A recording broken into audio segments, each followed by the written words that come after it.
Hello, friends, and welcome to the Games UX podcast. A show that explores the world of user experience research in video games. My name is Leonard Nacker, and together with my co-hosts Anders Drachen and Pejman Mirza Babai, we edited the book on games user research. This podcast covers pretty much everything we couldn't fit into the book. Find out more about us on gerbook.com or grab the book from Oxford University Press. Welcome back to the podcast, everyone. We're excited to have you back with us. And before we get started, I just want to remind you that it really helps the podcast if you find a hot minute to check it out on your favorite podcasting platform and leave us a 5-star review. It really helps a lot. And if you can, definitely subscribe to the podcast so that you make sure you get all the new episodes right into your inbox and you get notified whenever we have something new to share with you. That being said, today we want to tackle a topic that is not so easy for a lot of UX researchers. Specifically, we're interested in the complexity and the diversity that we find in games and with players. And along those lines, I think I'm going to get started today. It's just Anders with me, so we're going to just have a one-on-one discussion here. And so, Anders, one of the things I'm wondering, there are a lot of different kinds of games and gamers out there, and they're not all the same around the world. That means that if we're speaking to UX experts, then we need to be able to connect different types of games and game features with different groups. How are we going to do that? How are we addressing this not homogeneous variance that we have globally? Well, this is absolutely hopeless, and we might as well just give up from the get-go. No, that's a good one. Yeah, why do we even try here, right? No, because because launching a game to a large regional or even global audience these years is exceptionally difficult, and given how and given that we can effectively market and sell games globally through online platforms, this is something that we have to deal with whenever we release a game, unless we are specifically targeting a particular region or audience. And this challenge was made very obvious when we in some recent work that we did working with Unity, where we analyzed, I think it was 118 billion hours of playtime across a few hundred thousand games, and it was breaking down at global level. How does it vary what games we play and how we play those games? And we found out that basically that the world of gaming is fractal. We don't have an east-west audience. We can use cluster analysis to find countries or areas where the way we play games or the games that we play is somewhat similar. But whenever we then start zooming in on those areas, it always fragments. Like, one of the things that always surprises me is how, like, Germany and Denmark, we are culturally extremely similar. We are neighboring countries, right?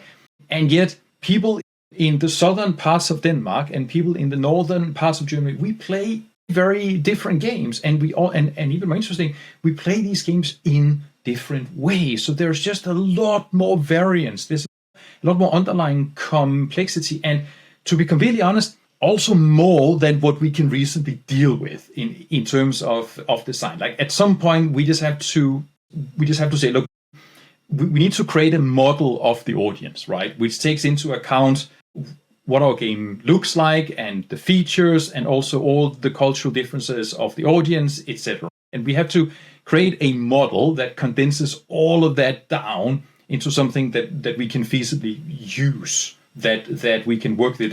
We can translate into a set number of versions of the game.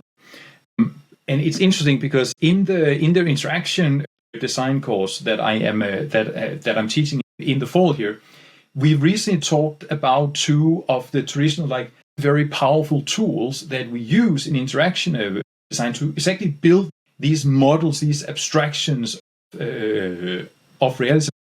We would ultimately like to build a game that is fantastic and amazing for the individual user. Given that we can't do that, unless we start, there's a whole discussion about adaptive games. But anyway, we have to create a model. And something as simple as personas is a time-honored tool for taking very complex audiences and breaking them up into models that we can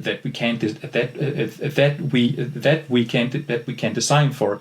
Another very useful tool there is scenarios. Again, nothing remarkable about scenarios, but they tell us how a particular persona in a particular context interacts with a functionality in software or in games.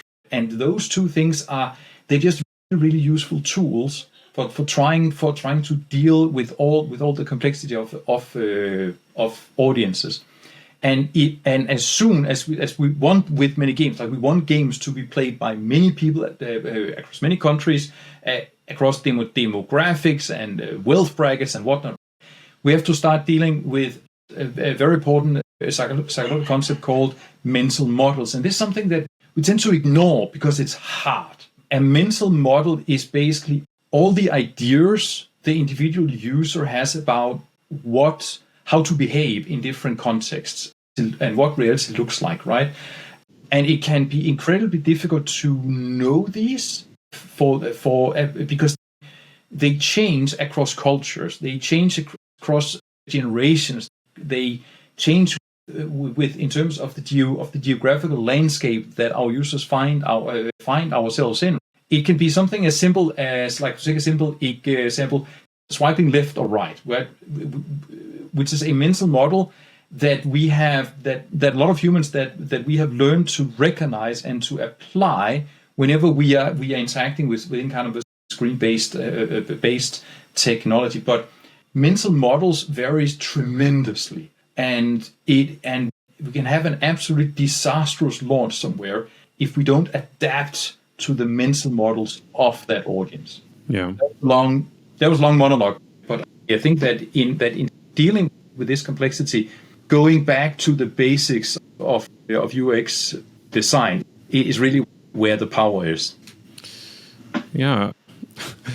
Let's just call it done. We're done with the podcast. This is it, folks. This is all the information you need. All right. No, but Excellent. I do think you're right. There's something to be said about these mental models, and being able to do that right helps you create a more adaptable practice of understanding the different requirements that come with different input devices, different games, different artifacts that you're interacting with. So I think that's completely normal.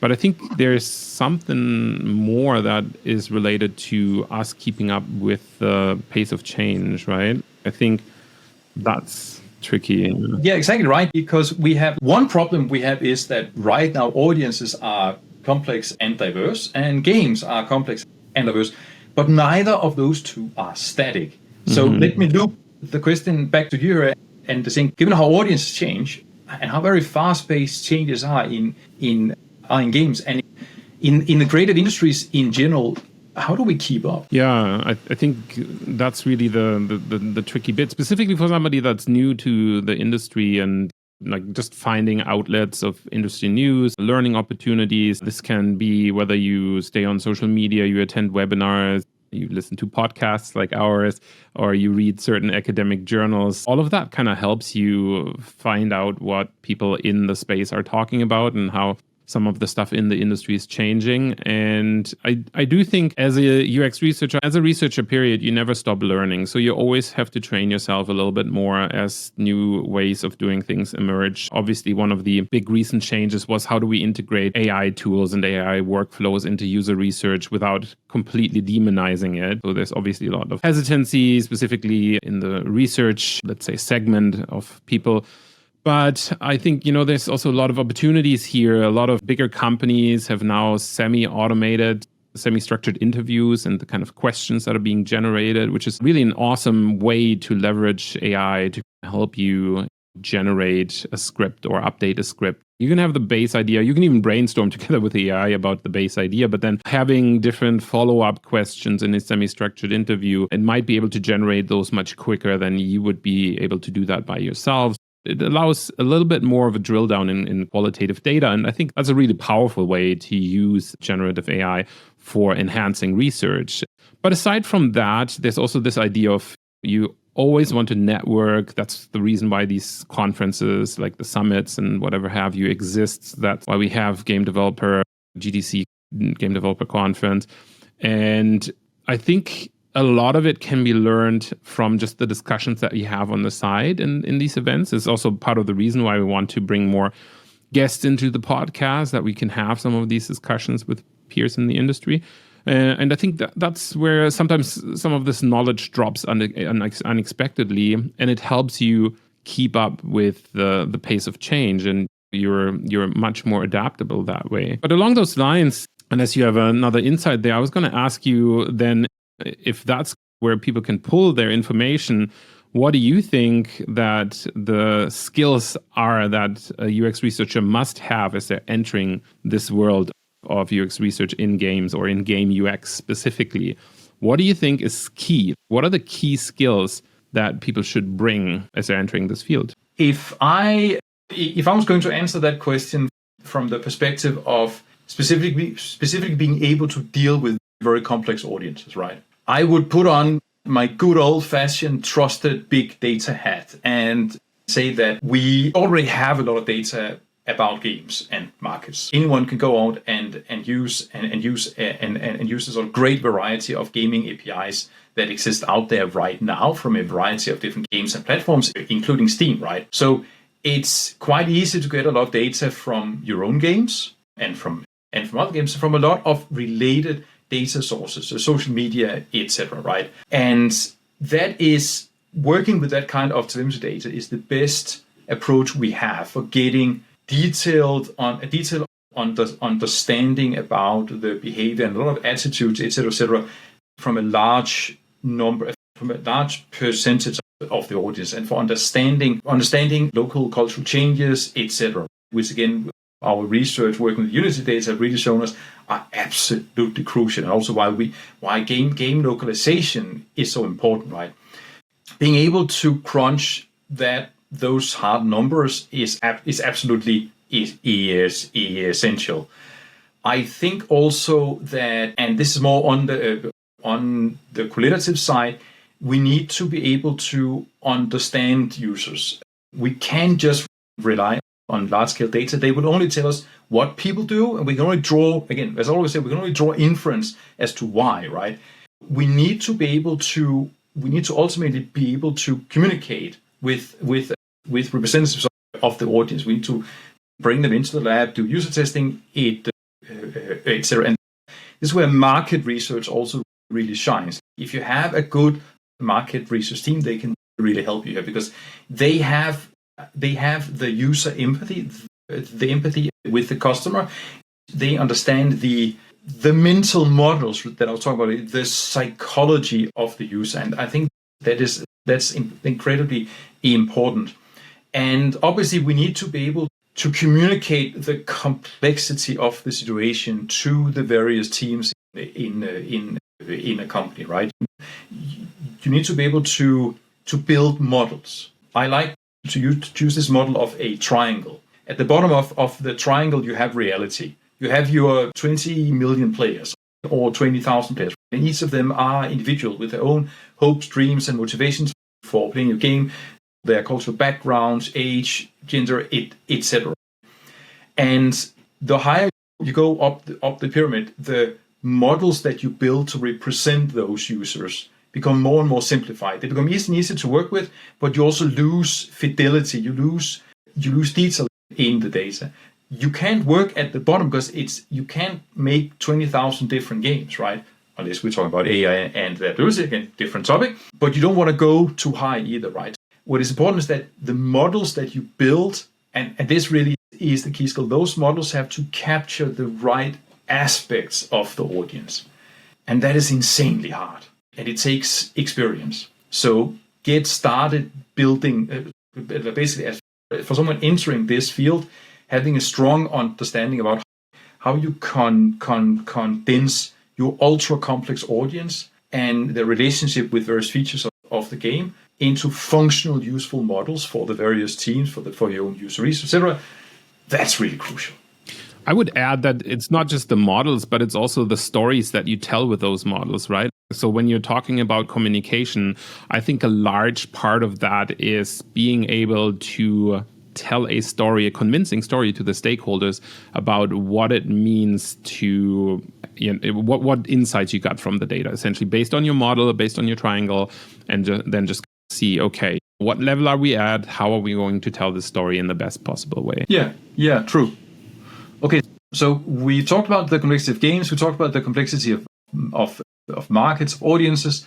We talked about how games change, but we haven't talked so much about challenges that are particular to particular games. Are there any sort of general recommendations that we can give people in terms of like how our strategy should vary across a first-person shooter game or a strategy game or a free-to-play mobile clicker title versus a large-scale AAA multiplayer shooter, etc.? What is there any particular advice that we can give there? Yeah, I think it's really tricky depending on what genre you're working with and what key performance indicators you might say, or what key metrics you want to focus on. If you're focusing on metrics, if you're focusing on interviews, it depends on like how you want to align your questions. But yeah, if you're taking that example, if we're having a strategy versus a first-person shooter, in a first-person shooter, it's all about quick decision making, and the decisions happen at a micro level. So it's all about reaction time. You want to make sure that the controls are responsive, of course, and that you have a lot of quick feedback, and that feedback is understood by the player. So it also becomes about what are the ways that we can provide that feedback to the player, and how can the player parse that feedback quickly and make sense of it so that they can make the right moment-by-moment decision. So that's a very different way of analyzing the data or phrasing the questions in user research than if you're looking at the decision-making that's happening in strategy. Games are very much about foresight and understanding what is the complexity of the decision chain that I am about to go into. Think about it in terms of chess. Like some people play chess like a first-person shooter where it's just like moment-by-moment decisions, but that's not likely going to result in a win. So people that take chess and like games with a complicated strategy seriously, they really focus on what are the long-term repercussions of the chain of decisions that I'm about to make here. So if I'm making decision like this particular decision that's influenced by the resources and the limitations that I have within the phase that I'm at, how are they going to impact my growth, my experience as I'm going through building the world or trying to invade that territory or something else? Really, the decision-making process is much different in a strategy game, so your phrasing of your questions would be a little bit more different than they would be for a first-person shooter. You're just looking at a different mental model as well from the player as they're engaging with that. But there's also overlap with these things. Both genres work with what you would call intuitive controls. That's in a lot of games. We want the controls to be very intuitive. So we don't want people to think hard about the how do I get this done, but more about the so what am I about to get done. So the how should not be an issue. And this is the difference between usability and playability as well. Like usability is very much removing that friction of the how. I don't want to have to understand how I do this. This should be pretty clear after the tutorial or of the onboarding of the game. I should really focus on the what and making the what of the game exciting. And that's really when we're putting our player experience lens on and we're really trying to understand what are the bits of the game that are juicy, that have an impact, that make us feel in a different way. And that's, I think, where a lot of the real gems of user research lie as you're going into those more content or mechanic-driven decisions in the games. But of course, the problem is that in a changing landscape, and as we're understanding that we need to adapt our methods as well as we're going through changing tools and whatnot, the question also becomes not just about the games that we're studying, but also about adaptation of methods as we're trying to stay relevant, as we're going through different changes in the industries. I'm going to pass this back to you, really asking you, what do you think the methods that are changing, how do you think they need to be adapted so that UX researchers stay relevant as they're doing a lot of these different complex decisions about game testing? That's not easy. I think the first thing we have to acknowledge is that we're all working with constraints. We have certain resources available in terms of money, person power, time, etc. So whatever we do has to be optimized to fit those conditions. Like you and I, we can sit here and wax poetic about what we should be doing, given an unlimited budget and unlimited time and so forth, right? But in reality, we are often forced to have specific methods, specific scripts, etc. Like we don't have as much freedom or as much capacity as we would like, and that goes whether you do UX research in an academic setting, or an industry setting, or in an organizational setting for the government. We never have enough resources, and that means that we can have all the ambitions that we want, but we are limited, right? But with that in mind, because then a large part of it becomes about optimizing the value you get out of having a limited set of approaches, limited time to adapt your methodology. Because as you adapt a methodology, you also have to adapt how you report things. You may have to introduce new terminology, etc., to the people who need to take action on your outputs, right? And all of that takes time, right? But I think one of the most crucial things we can do here is always considering whether we are asking the right questions. If we know there is a changing demographic, or if we are expanding to a new regional market, we have to think about: are we still asking the right questions? What don't we know, and also are we answering these questions in the right way? And that's again where things like culture, diversity, mental models, user capabilities, all that kind of stuff starts playing a very important role. So we have to be flexible and agile in the methodologies that we use, but perhaps, because changing a methodology again takes time and effort, but perhaps more making sure that the methods we use are flexible in terms of what kinds of questions that they can ask, because we never really know what do we need to do tomorrow, right? There definitely is a lot of value in building on the agile mindset, like being able to run tests very quickly, whether we're doing multi-level testing on telemetry data, on live games, or whether it's about getting very rapid feedback on new features, user testing levels, etc. Right? And then like having a community of players from your audience that you can query via surveys, or via calling them up, or looking at forums.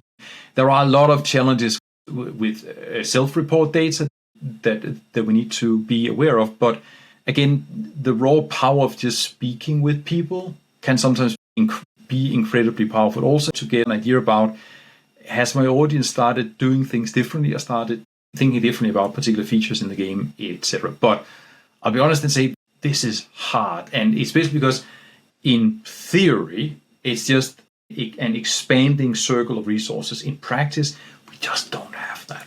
That would be my take on it. What do you think, man? I think you're right. I think it's difficult to adapt as you're faced with a challenge. And really, the adaptation depends on the challenge that's thrown at you, right? So I think just embracing flexibility in your approach and an open-mindedness about your methods, I think is key, because sometimes I see that with some of the younger graduates. You come out of a master's or you come out of a PhD, and you might be very focused depending on what area you've been studying. And this is really interesting if you're looking at, okay, here's somebody that is expert on X. Maybe they studied child development, let's say. And so they're an expert on that. But that's not why a company hires you. A company hires you because you have gathered a skill in terms of querying, in this case, like younger users, but you still have a skill of how you would think about a method and how you would bring forward the questioning working with that method. So I think that the trick really is being able to adapt your methodologies as new research questions are thrown at you as you're trying to go into these different areas, and bringing that flexibility to keep learning and keep improving and working on your approach. I think you're right. Yeah.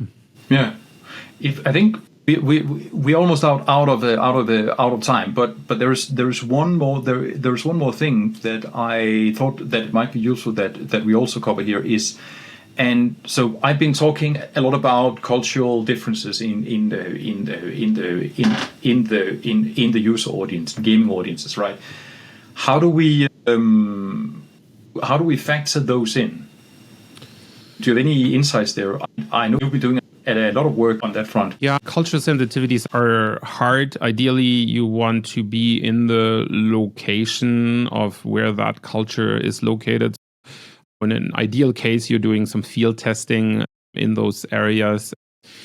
You really have to do some background research as you're going into testing that is influenced by cultural context so that you understand what are the nuances that come with being in that culture, what are the preferences that these different types of people have. And I think the fastest way for a company to do that is to work with somebody that's actually from that culture, that's entrenched in it, that has grown up with it, that has that background knowledge that they could bring to the UX team at that point. You don't necessarily want to bring a white person and have them study cultural details in an Asian context. You would ideally want to hire a person that has been raised and brought up in Asia. And so I think and it's hard to talk about that too, because you don't want to sound racially insensitive or culturally insensitive.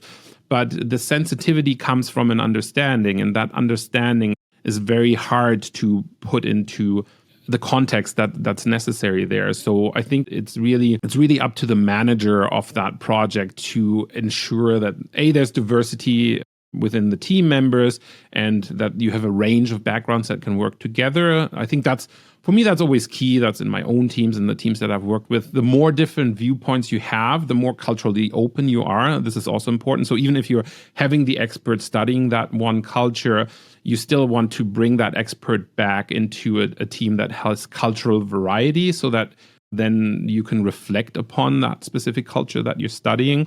And again, that you're opening up that sensitivity in the team. A lot of these issues can cause friction, can be really difficult to discuss, and can have sensitive touch points. So it requires, I think, a strong communication skill, I'd say making it a safe space, making it an open space, a strong skill of allowing for different viewpoints to be discussed while not moderating, but like keeping an eye on where the discussions go and just making sure everything fits the purpose of the research question and whatever you were looking at, and doesn't take a sidetrack into some discussion that might not be relevant to the research, but then just becomes about cultural norms and things, because people can get very opinionated about different things. That's just normal. And so just understanding that there might be a risk of that, I think, is very powerful and important, specifically for managers of these teams. So I think that's the kind of advice that I would give to them. Of course, acknowledging that I'm speaking from a privileged position, and this might be very different from somebody that is experiencing that from a different angle, and that's okay as well. It's interesting in traditional project management literature, so not specifically to games, but projects in general in engineering and construction and whatnot, right? The problem with, for example, establishing teams in new cultures, building a bridge or developing software that is aimed at a cross-cultural user base, etc., is one of the most difficult challenges that we deal with in general, and it's absolutely a game changer. Sorry for the pun there. If you can get that, but if you don't get it, for example, if you're building a factory in a different culture than your own, it's very easy to get things wrong, the world is littered with examples of projects where people try building factories, or try building bridges or infrastructure, etc., or even companies in new cultures, but because they didn't bring on board the fact that they were going somewhere else, that project failed, right? It's interesting. So I'm reminded about this because there are tons of models in general project management literature for dealing with the exact problem building multicultural companies, building multicultural teams, etc. Right, and there's also increasing amount of literature on EDI, on equality, diversity, and inclusion within the context. Also, we should do an episode where we talk about some of those ones, because there's a lot of very interesting stuff there. I can recommend it. Otherwise, I'm not sure how much we've actually helped today. We just highlighted, this is really complicated, right? Yeah, I just want to, one thing I want to add, if we do an EDI episode, this shouldn't just be two white guys talking. We definitely need to make sure that we have better representation. Otherwise, I'm feeling like a phony, and it wouldn't really make me happy. So I think for that, we really want to have a better representation on the podcast and make sure that we discuss that then with the diversity of viewpoints that's necessary for that. But I think you're right. There's lots to be said there. There's lots that we don't know and that we would love to get some feedback on. And so I think, it's an opportunity space that might make sense for a future podcast. But yeah, you're right. I really hope it was useful to everyone listening today and you've had a good time on the podcast. As always, feel free to reach out to us on social media with Game UX podcast, and you can find us on YouTube and several other platforms. We'd love to hear from you. It's been a pleasure recording these episodes. Feel free to suggest some new guests for us if you're interested in that. Otherwise, we will see you again next month. And do not forget to, if you're on YouTube, subscribe to the channel. If you're on your favorite podcast platform, make sure to subscribe there. And it would really help if you leave a 5-star review for us. That improves visibility of the podcast and helps us more than you can think. All right, that's it for today. Thank you very much and see you later. This was another episode of the Games UX podcast. Thank you for tuning in. Check out the Games User Research book with a blue cover published by Oxford University Press, the only research-backed book out there that provides an authoritative overview of UX research in games. Reading it will accelerate your growth as a game UX researcher so that you can achieve better results faster. Thank you to everyone leaving those 5-star ratings for the book on Amazon. Hey, even if you're not a games user researcher, our book will provide an instant opportunity for you to get an overview of the UX in games. Check out Games User Research on Amazon.com. Send us your feedback anytime to editors@gerbook.com and see you in our next episode.